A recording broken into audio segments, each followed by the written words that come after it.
When we think of the Axis powers in World War II, almost all of the attention goes to Nazi Germany and Imperial Japan.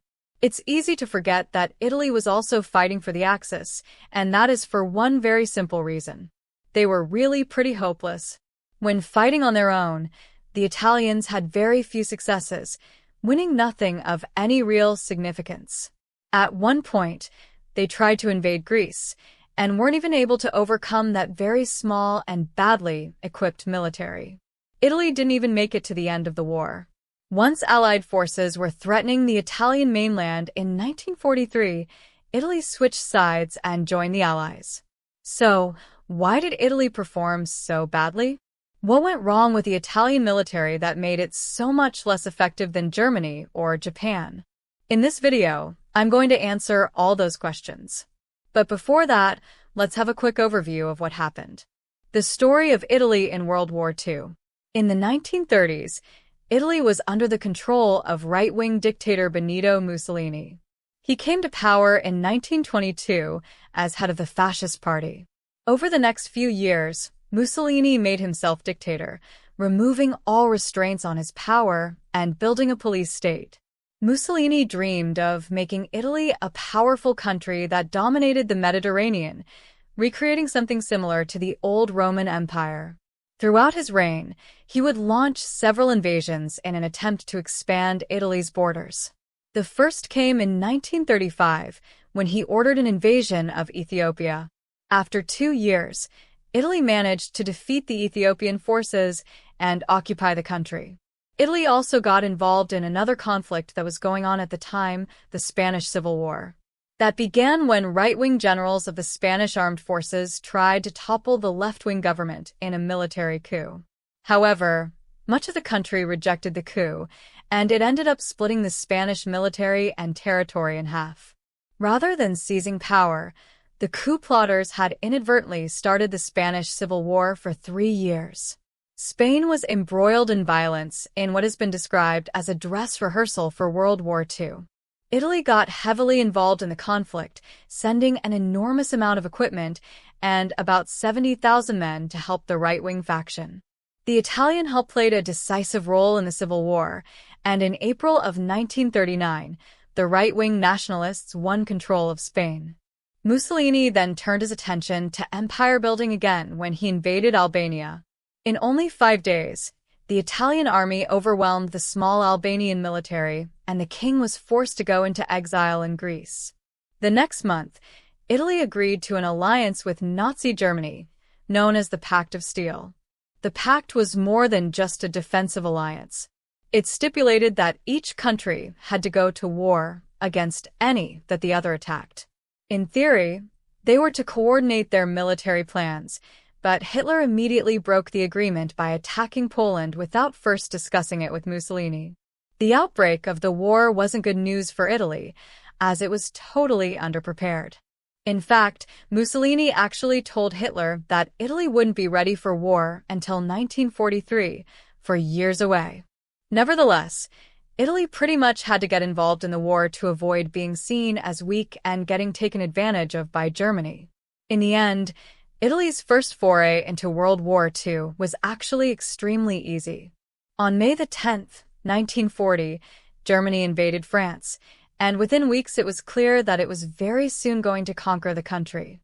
Once it was obvious that France was going to collapse, Mussolini ordered that Italy get involved in the action, launching an invasion across the Alps. Eventually unable to resist the German onslaught, France agreed to a peace deal in which it was partitioned between a German-occupied north and a puppet state in the south. Italy was also given a small amount of French territory. Throughout the summer of 1940, Italy got involved in engagements all over the place, stretching itself very thin. First, in August, it invaded British Somaliland and was able to drive the British out of the area. Then, in September, Italy invaded British Egypt, again with some success, managing to take some territory along the coast. However, Mussolini had much bigger than just the north of Africa. To really dominate the Mediterranean, he wanted to conquer Greece. In October, Italy launched an invasion and immediately it ran into problems. First, The weather was extremely cold, giving many men frostbite and hampering their logistics. Second, the Greeks fought extremely fiercely to defend their territory. In the end, the Greeks were actually able to push the Italians back across the border, and the war became a stalemate. While the Italian military was totally underperforming in Greece, it was also getting badly humiliated by the British in Egypt. In December of 1940, the British launched an offensive against the Italians and were able to push them back into Libya. The British had only about 36,000 men against 150,000 Italians, but with better equipment, training, and leadership, they were able to outmaneuver the Italians. The British were able to take almost all the Italians prisoner, about 130,000 men, while they suffered only about 2,000 casualties. As the Italians were getting outclassed on land, they were also losing control of the sea. Italy lost 2 major naval battles, which costed dominance over the Mediterranean. The picture was looking just as bad in East Africa. The British launched a counterattack in British Somaliland and were able to occupy it. They then pushed into Italian East Africa and were able to take Addis Ababa, the modern-day capital of Ethiopia. A few months later, the last of the Italian forces in East Africa would surrender. In June of 1941, Germany invaded the Soviet Union, and Italy sent about 300,000 men to aid with the invasion. Many of those men would die or be taken prisoner at the famously bloody Battle of Stalingrad. In North Africa, the Italians were now getting help from Germany, and for a while it did make a significant difference. In May of 1942, the German-Italian forces managed to win a decisive victory in Libya, killing, wounding, or capturing about 50,000 Allied men, and suffering only about 3,000 casualties themselves. That was despite the fact that the Allies had more men and almost twice as many tanks. Churchill later wrote of the battle that it was one of the heaviest blows that he could recall from the war. For that victory, Hitler rewarded the German commander Rommel with a promotion to the rank of Field Marshal, making him the youngest ever man to achieve that rank. After that stunning victory, the German-Italian forces pushed making it as far as El Alamein in Egypt. There they met the Allies in 2 battles, and in the Second Battle of El Alamein, the Allies decisively defeated the German-Italian forces. For the next few months, the Allies continued to press their advantage and advanced into Libya. Eventually, in May of 1943, the last of the Italian and German troops in Africa surrendered. Having taken Africa, the Allies then focused their attention on an invasion of Italy. The idea of invading Europe through Italy was heavily pushed by Churchill, who famously called it the Axis soft underbelly. In July of 1943, Allied forces landed in Sicily, and within a month they had occupied the island. With Italian territory coming under direct threat of Allied occupation, the higher-ups in the Italian government began to lose faith in the war effort and in Prime Minister Mussolini. On the 25th of July, Mussolini was ousted in a vote of no confidence, ending 21 years of fascist rule in Italy. The king then appointed Pietro Badoglio as prime minister, who entered into negotiations with the Allies. Under Badoglio, Italy would switch sides and join the Allies against Germany. With that, Italy's role as a major Axis nation had ended. The Italian military had performed extremely badly, having been of little aid to Hitler and Nazi Germany. So, why was Italy so bad? What explains its lack of effectiveness? The first thing to mention is that when war broke out, Italy was totally underprepared. In fact, Mussolini himself acknowledged that in April of 1939, he sent a memo to Hitler admitting that the Italian military was in serious need of rearmament and, by his estimate, would only be ready for war in 1943 at the earliest. One of the biggest problems was a serious lack of modern equipment. The Italian military simply didn't have all the gear that it needed. That was in large part due to Italy's military-industrial complex being much smaller than that of the other nations. Italy didn't have a large industrial sector in the late 1930s. Less than a third of its workforce was in industry. Contrast that with Germany, where 42% of the workforce was in the industrial sector. That meant that Italy's industrial output was much smaller. In fact, it was similar to where Germany's had been about 40 years earlier. Here is a chart of total industrial output of various nations at the start of the war. As you can see, Italy was the lowest of all the major countries. The numbers are as a percentage of British industrial output in 1900, so Italy had an output of about half of what Britain had had 40 years earlier. Another big reason that Italy couldn't produce enough military equipment was corruption, with a lot of the money sent to arms companies getting effectively stolen. The companies would collude in cartels and use deception to defraud the government. They also had a trump card, which was a threat of strikes or labor unrest. The big industrial fat cats had so much power that they could essentially hold the government hostage, threatening to stop production if they didn't get what they wanted. The military was basically forced to place large orders for overpriced, ineffective weapon systems for fear that if they didn't, they would end up with no weapons at all. Another problem was that the Italian culture was suspicious of modernity, and that included manufacturing processes, while other nations had long implemented mass production to make as many weapons as cheaply as possible. Italian weapons were much more handcrafted by small groups of workers.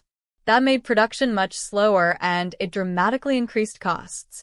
For example, Italian battleships cost about twice as much as comparable battleships built by the French.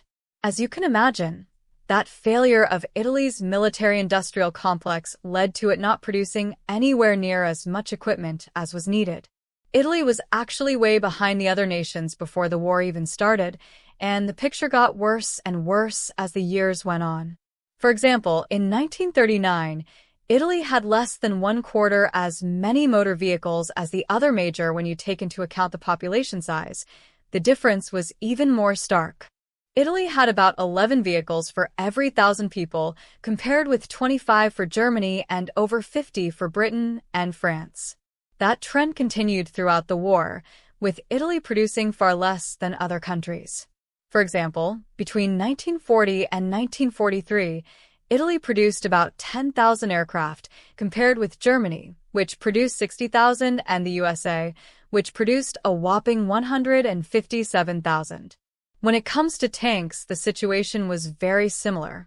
Italy produced only about 4,000 armored vehicles, of which only about 500 had a decent-sized gun. Germany produced about 19,000 comparable vehicles, while America produced about 58,000. To put it another way, America produced about 100 tanks for every one that Italy produced. That lack of production was made even worse by the fact that Italy started the war with less equipment than it should have, because it had sent so much as Spain during the Spanish Civil War. It sent 660 planes, 10,000 machine guns, and 240,000 rifles, spending the equivalent of the Italian armed forces' entire annual budget. Overall, Italy didn't have anywhere near as much equipment as it needed to effectively fight World War II. Another problem was that much of the equipment that it did have was absolutely terrible. Most of it was extremely outdated and effectively useless on the battlefield. Perhaps the best example of that is the tank that Italy used more than any other during the war, the Cara Veloci 35, also called the L3. The L3 was totally inadequate for modern warfare. Its armor was very thin. In fact, it was so thin that it could actually be pierced by machine gun fire. In the words of Italian commander Otello Balba, "Our light tanks, already old and armed only with machine guns, are completely outclassed. The machine guns of the British armored cars pepper them with bullets and easily pierce their armor." Another big problem for the L3 was that it couldn't be fitted with a big, powerful gun. It was only big enough to be armed with machine guns, anti-tank rifles, or flamethrowers. Another very mediocre Italian tank was the Fiat M13, Italy's main medium tank. The M13 was very unreliable, and its armor was terrible. The steel was poor quality with a lot of impurities, and it was riveted rather than welded. That meant that when it took a direct hit, it was shattered like glass, killing everyone inside.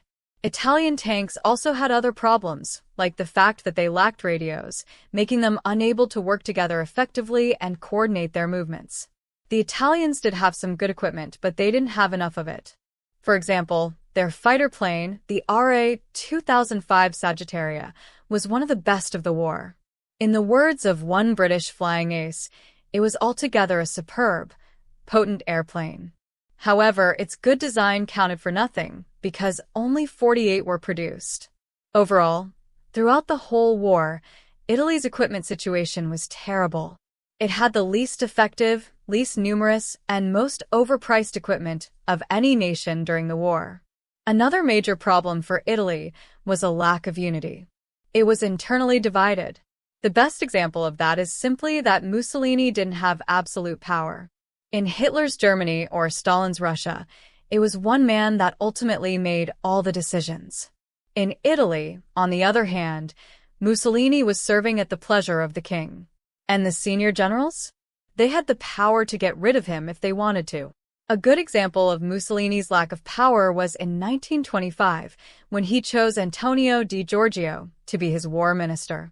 Di Giorgio was unpopular with the military establishment, so there was a backlash and Mussolini was forced to fire him. As you can see, Mussolini didn't even have the power to put in place the war minister that he wanted. The whole time, there was tons of political infighting that massively hindered the Italian war effort. For example, Mussolini was always concerned about rivals emerging who might oust him. One such rival was Pietro Badoglio, the chief of staff, who was very popular with the other generals. Mussolini was suspicious of the popularity of Badoglio and did everything he could to undermine his authority. Eventually, Mussolini made a scapegoat out of him, blaming him for Italy's failures in Greece and forcing him to resign. But Badoglio himself was no better and had been working to undermine the general that was running the Africa campaign. That sort of feuding was typical of the Italian generals throughout the war. They were constantly sabotaging one another and stabbing each other in the back. What they really needed was for Mussolini at the top to take supreme command and bring about some cohesion. But given that he didn't have much military expertise himself, Mussolini was completely unqualified. He was forced to delegate control of the military to his scheming generals. As you can imagine, all that was a disaster for the Italian war effort. One of the biggest problems was it meant that there was no chance of getting the various branches of the military cooperating well. For example, the Air Force was determined not to be involved in supporting infantry operations because they felt that would imply that they were subordinate to the army. In the end, the three branches of the Italian military effectively fought separate campaigns. That was a big problem because World War II was so much about combining different branches of the military to compensate for each one's weaknesses. Another major issue for the Italian military was that it was poorly commanded, and that could be seen at all levels. For example, at the very top, the overall war aims were far too ambitious. Essentially, given that Italy's capacity was extremely limited, it tried to do far too much. If it had focused on just a few key objectives, then it might have had some success. But in the end, it split itself very thin and achieved little. At the height of the war, Italy was fighting in Greece, North Africa, East Africa, and in Russia as part of Operation Barbarossa. That was simply beyond the scope of the Italian military. On the battlefield itself, much of the command was also extremely incompetent. One example of that was the first engagement with the British in Egypt. The Italians had a mixed force of infantry, artillery, and 16 of the quite weak L3 tankettes that I mentioned earlier. Rather than using the force as a combined arms team, the Italian commander set them up as a defensive square that slightly resembled something out of the Battle of Waterloo. He placed his 4 artillery pieces on each corner of the square. The infantry formed the sides of the square, and the L3 light tanks surrounded it. Then, when the battle started, the L3s charged ahead, far away from the infantry and artillery. Isolated and without infantry support, they were quickly destroyed by the British, who had 2 medium tanks. With the L3s destroyed, The British could then easily advance and surround the infantry and artillery that was still in the square formation. The Italian infantry didn't have any anti-tank ammunition, and so were pretty much defenseless against the British force, and were quickly routed. That poor strategy by the Italian commander was completely different to the military doctrine that he had been taught, which correctly called for infantry and armor to be used in combination. Another good example of poor command was later in the war, when the Italians had advanced into Egypt when the British were counterattacking. That counterattack was called Operation Compass and saw 36,000 British troops defeat an Italian force of about 150,000, around 5 times its size. The Italian commander recognized that his lack of vehicles meant that it would be easy for him to get outmaneuvered by the British force. His strategy was to dig in and fortify specific locations from which they would fight. However, those Italian positions were spread extremely thin over the vast desert, meaning that the British force could encircle and destroy a single one before moving on to the next.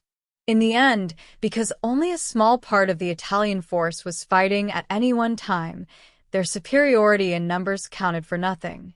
With that crushing defeat, the Italian position in North Africa was perilously vulnerable, and so Hitler actually sent a force of 30,000 men to reinforce it. Under German leadership, the Italian troops fought much more effectively. For example, in May of 1942, they managed to win a decisive victory in Libya, killing, wounding, or capturing about 50,000 Allied men and suffering only about 3,000 casualties themselves. That was despite the fact that the Allies had more men and almost twice as many tanks. Of the 90,000 Axis troops that fought the battle, about 2/3 of them were Italian and half the tanks, which shows that with better command, they could fight well. The German commander was Erwin Rommel, and he actually complimented the Italian men, saying that they had performed well under his leadership. In conclusion, there are many reasons that the Italian military performed badly in World War II, but for me it can be summarized fairly well by saying that it was poorly equipped and poorly led. The fact that Italy produced only a tiny fraction of the number of tanks and planes as, for instance, Germany, meant that it was never going to be able to really pull its weight. That said, the difference between how the Italian troops performed in North Africa under Italian leadership versus under German leadership is striking. In Operation Compass, just before the Germans took command, they had one of their worst losses. Under Rommel at the Battle of Gazala, they had one of their greatest successes. I hope you have enjoyed this video. If you have, please like and subscribe, and I'll see you in the next one.